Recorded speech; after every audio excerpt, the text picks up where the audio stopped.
Halo, selamat pagi. Jumpa lagi di channel pembelajaran ilmu alam. Kali ini kita akan belajar mengenai listrik dinamis. Nah, listrik dinamis ini kalian pasti tentunya mengenal yang namanya hukum Ohm. Jelas ya, kalau kita belajar mengenai listrik dinamis, pasti kita akan harus memperkenalkan hukum Ohm terlebih dahulu. Karena ini merupakan dasar kalian belajar mengenai listrik dinamis. Nah, listrik dinamis ini yang membedakan antara listrik dinamis dengan listrik statis yaitu pada arus listriknya.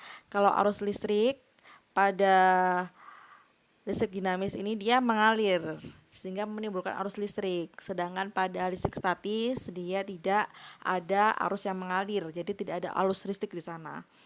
Nah, hukum Ohm sendiri ini berbunyi, jika arus listrik melalui suatu penghantar pada suhu tetap, kuat arusnya berbanding lurus dengan beda potensial yang terdapat pada kedua ujung penghantar.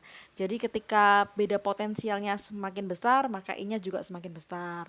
Kalau beda potensialnya semakin kecil, maka arus listriknya juga semakin kecil. Nah, di sini hukum Ohm secara matematis bisa kita rumuskan persamaannya sebagai berikut. V sama dengan I kali R. Nah, V sendiri itu artinya apa? V di sini melambangkan tegangan listrik yang satuannya adalah volt. Satuannya volt. I adalah lambang dari arus listrik atau satuannya ampere.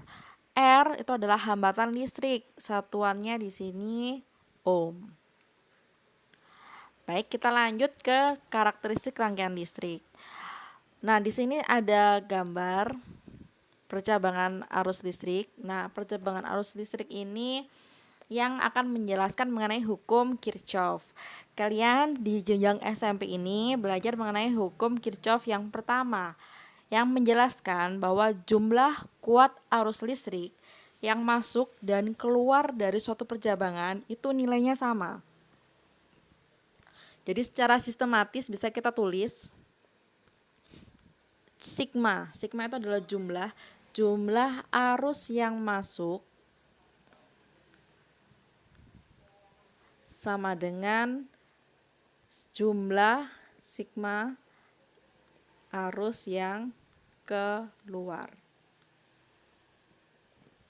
Nah, jumlahnya harus sama antara yang masuk dan yang keluar. Nah, di sini pada gambar di sini yang masuk itu I yang nomor berapa saja?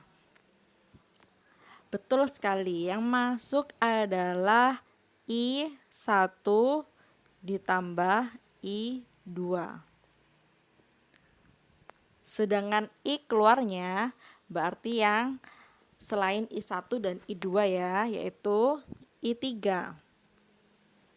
ditambah I4 ditambah I5. Nah, jadi jumlah antara I1 ditambah I2 itu harus sama dengan jumlah I3 ditambah I4 ditambah I5. Jadi kalau misalnya I masuknya 10 ampere, maka yang keluar juga harus 10 ampere. Jika yang masuk itu 5 ampere, maka yang keluar pada percabangan itu adalah juga 5 ampere. Seperti itu. Nah, pada rangkaian listrik, konsep dasar yang kalian perlu pahami di sini yaitu rangkaian seri dan rangkaian paralel. Bisa kalian amati di rumah kalian, jika rangkaian seri itu berarti jika ada dua lampu dan saklarnya kalian matikan, maka kedua lampu itu akan mati secara bersamaan. Begitu juga ketika lampunya mati, terus kalian menyalakan saklar, nah kedua lampu itu akan menyala secara bersamaan. Itu adalah rangkaian seri.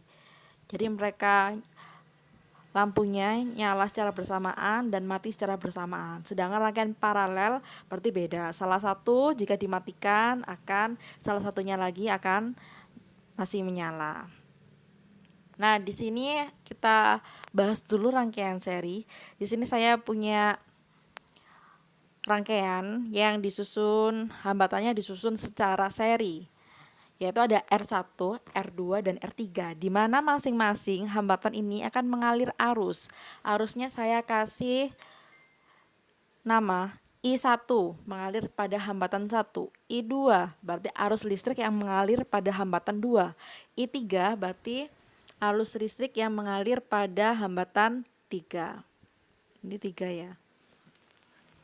Nah, ciri-cirinya di sini yang pertama nilai I tentunya. Nilai arus listrik. Nilai arus listrik pada setiap hambatan itu nilainya sama.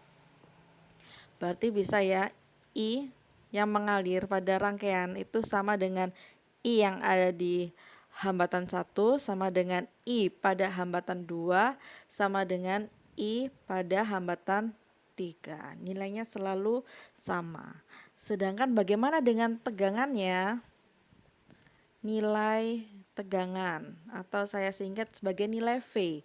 Berarti V-nya itu adalah hasil penjumlahan dari V pada hambatan 1 ditambah V pada hambatan 2 dan V pada hambatan 3. Nah, jadi V-nya pasti beda-beda bergantung dengan arus dan hambatan yang ada pada rangkaian tersebut. Jadi nilainya berbeda. Jadi nilai yang sama pada rangkaian seri adalah nilai arusnya. Nah, nilai arus ini bernilai sama. Lalu bagaimana cara kita menghitung hambatannya?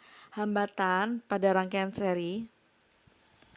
Di sini saya kasih nilai hambatan. Nilai R pada rangkaian seri berarti bagaimana? Kita tulis RS. RS berarti hambatan seri. Itu nilainya R1 ditambah R2 ditambah R3. Nah, ini yang kalian pelajari lebih dahulu konsep dasarnya. Jadi yang sama itu adalah arus listrik, sedangkan yang berbeda itu adalah tegangan listriknya. Pada hambatannya tinggal dijumlah saja. Gampang kan? Lanjut kita ke rangkaian paralel.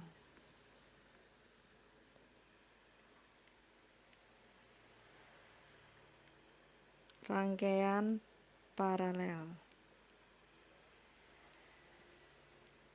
Nah, di sini saya akan menggambarkan ada kawat, dia ada percabangan.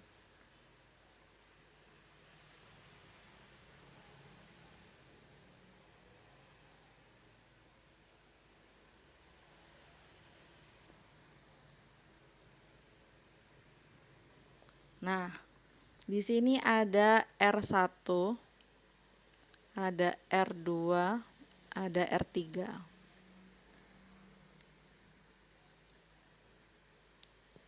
Berarti di sini juga mengalir I1, di sini juga mengalir I2, dan ini juga mengalir I3. Baik, bagaimana caranya? Kita tetap ya sama seperti tadi, yaitu menentukan bagaimana untuk nilai arusnya.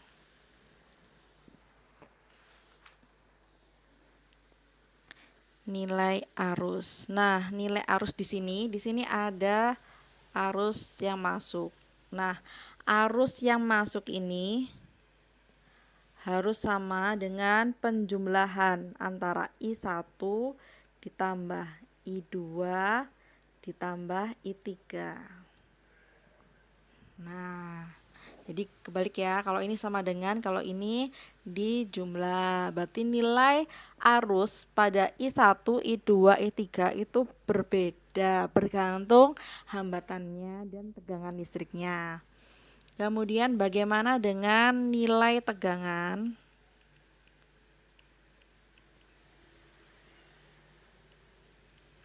Nilai tegangan listrik atau saya singkat sebagai V, berarti V-nya